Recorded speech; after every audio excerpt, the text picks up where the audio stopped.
Sa ngalan ng Ama, at ng Anak, at ng Espiritu Santo. Amen.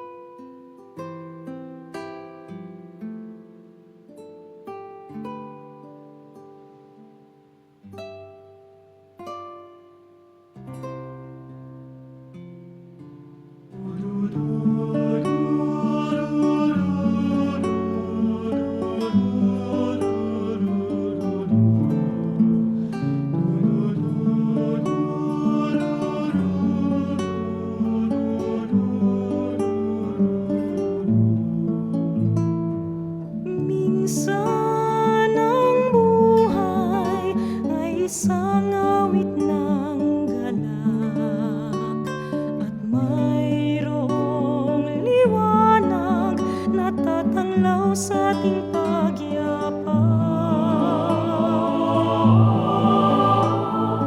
Minsan ang buhay ay isang awit ng luha, at siyang papawi nito ay ang pag-asa ng umaga. At kahit anong tindi ng unos, at kahit anong tindi ng dilim, may isang inang nagmamatsyag, nagmamahal sa atin. Awit niya'y pag-ibig ng Diyos, tawag niya'y magbalik loob, turo niya'y buhay na ang Diyos lamang sa atin nagkaloob.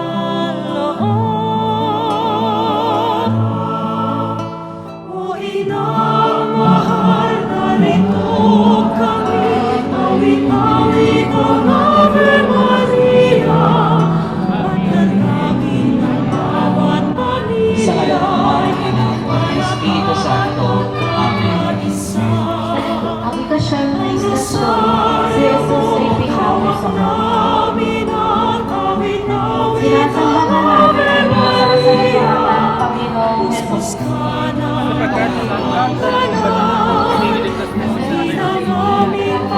Tumalig sa kanyang masulutan ng pagpupunan sa isa't isa. Ang mga tao ay napatayor ang unang banunod. Iniibang bahagyan ng mga kanyang sarili. Kung siya ay ang Mesaya, ang inirang ng Diyos. Ang magiging balita ng Panginoon. Pinupuri ka na. Ang hari ng mundo ay ang kanukulan, subalit hindi mababa sa Jesus. Hindi niya hayaan ang pagkakulagan sa mundo. Pag-ibig, pag-uwan, gagawin lang ang Panginoon sa pagkakulagan ng Maria. At sa piling ang Panginoon sa iyo.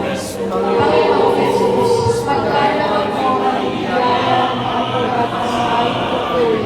Ang Rosario mo, hawak namin at awit-awit ang Ave Maria. Puspos ka ng diwang banal, hindi ng aming payak na dasal.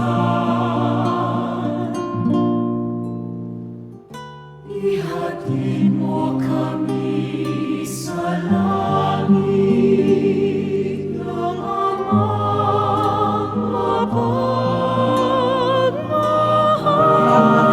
Papuri sa iyo, Panginoon. Bumubok ang liwayway ng unang araw ng isang linggo. Pumunta sa libingan ni Jesus si Maria Magdalena at ang isa pang Maria. Biglang lumindol ng malakas at bumaba mula sa langit